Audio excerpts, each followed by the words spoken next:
Oke, halo semua. Hari ini kita mau ngobrolin sesuatu yang jujur aja, penting banget buat kita semua. Gimana caranya kita bisa selamat dari ranjau etika di kehidupan digital kita? Yuk, langsung kita mulai. Coba deh, ingat-ingat lagi. Kapan terakhir kali kamu lihat satu berita di timeline, terus langsung mikir, ini beneran gak sih? Atau jangan-jangan hoax? Pasti sering banget kan? Mungkin baru tadi pagi, atau malah beberapa menit yang lalu.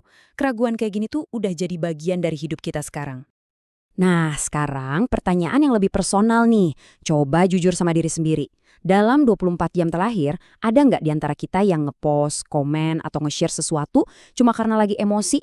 Entah itu marah, senang banget, atau sedih, bukan karena dipikirin dulu baik-baik? Jujur aja, kayaknya hampir semua dari kita pernah kan? Dua pertanyaan tadi itu ngebawa kita ke dilema besar zaman sekarang, yang pas banget digambarin sama kutipan ini.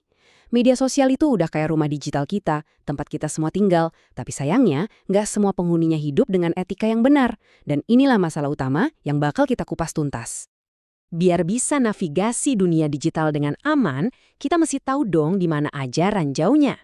Nah, di bagian pertama ini, kita bakal petain 6 bentuk utama penyalahgunaan media sosial. Biar kita semua ngerti istilahnya dan bisa ngobrolin masalah ini dengan lebih jelas. Jadi apa sih sebenarnya yang dimaksud penyalahgunaan media sosial itu? Gampangnya gini, semua aktivitas di dunia maya yang ngelanggar aturan main, entah itu aturan gak tertulis kayak norma dan etika, aturan hukum, atau yang jelas-jelas ngerugiin orang lain. Ini dasar pemahaman kita ya.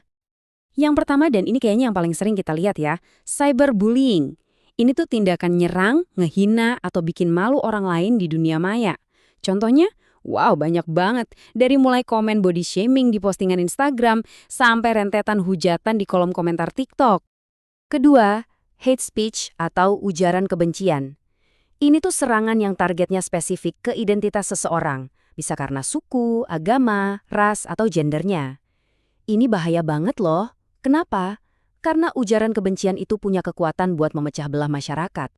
Lanjut, penyebaran konten sensitif. Wah, ini udah masuk pelanggaran privasi level berat nih. Contohnya kayak nyebarin foto pribadi, data orang, atau rekaman CCTV tanpa izin. Dampaknya bukan cuma ngerusak mental korbannya, tapi juga bisa berurusan sama hukum loh. Serius ini.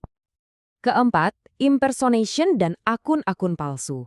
Gampangnya, ini tuh pura-pura jadi orang lain. Tujuannya macam-macam.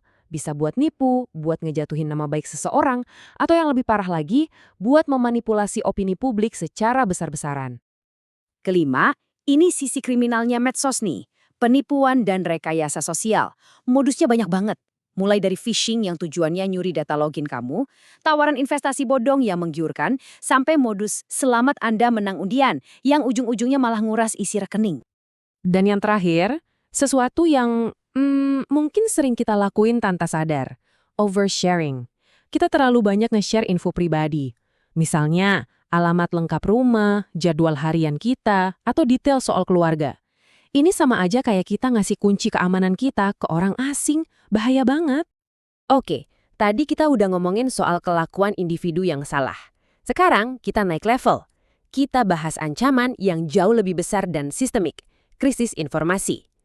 Ini semua gara-gara gampangnya informasi palsu menyebar. Nah, ini nih yang penting banget buat kita pahami bedanya. Sering kan kita dengar istilah misinformasi, disinformasi, sama malinformasi? Coba kita lihat tabel ini. Pertama, misinformasi. Ini info salah, tapi yang nyebarin itu nggak ada niat jahat. Contohnya hoaks kesehatan yang sering beredar di grup keluarga. Kedua, disinformasi. Nah, ini yang bahaya. Infonya salah dan sengaja dibuat buat nipu. Contoh paling jelasnya ya propaganda politik.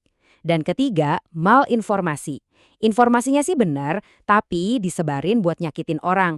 Misalnya ngebocorin rahasia pribadi seseorang. Terus dampaknya apa? Wah, ini bukan cuma soal salah info doang loh. Ini serius. Reputasi orang bisa hancur dalam sekejap. Cara berpikir masyarakat bisa dimanipulasi. Algoritma media sosial malah bisa jadi makin bias. Akhirnya, kepercayaan kita ke institusi publik terkikis dan puncaknya, ini bisa jadi ancaman buat keamanan nasional. Bener-bener nggak main-main. Oke, setelah tahu semua masalah dan dampaknya, kita nggak bisa cuma diam aja kan? Sekarang waktunya kita bersenjata. Di bagian ini kita bakal bahas satu alat atau kerangka berpikir yang praktis banget yang bisa kamu pakai buat mikir lebih jernih di dunia digital. Dan ini dia alatnya. Kerangka Ethics Plus. Anggap aja ini kayak checklist simple di kepala kita ya. Jadi pas ketemu situasi digital yang rumit, coba deh pakai ini. E. Explain. Jelasin dulu masalahnya apa. T. Trace. Coba lacak siapa aja yang kena dampaknya. H. Highlight. Apa sih isu etika utamanya? I. Identify. Kenali konsekuensi buruknya. C. Check. Periksa ada aspek hukumnya nggak. S. Suggest. Coba cari solusi yang etis. Dan terakhir, yang plus. Rencanain cara pencegahan biar nggak keulang lagi. Praktis banget kan? Baiklah, kita udah sampai di bagian paling inti dari obrolan kita.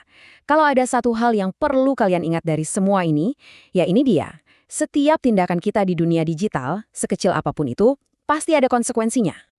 Jadi, mari kita simpulkan. Ada 3 poin penting banget yang harus kita pegang. Pertama, kebebasan di medsos itu keren, tapi kalau tanpa etika jadinya, ya kacau balau. Kedua, disinformasi atau bukan cuma berita bohong biasa, ini ancaman nyata buat kepercayaan dan keamanan kita bersama. Dan ketiga, yang paling penting, setiap dari kita adalah agen etika. Setiap like, share, dan komen yang kita ketik, itu punya bobot dan tanggung jawab. Saya mau tutup sesi kita dengan satu pengingat yang nusuk banget. Di era digital, jempol lebih tajam daripada pedang. Gunakan dengan bijak. Semoga ini jadi bahan renungan kita semua untuk jadi warga digital yang lebih bijak dan bertanggung jawab. Terima kasih.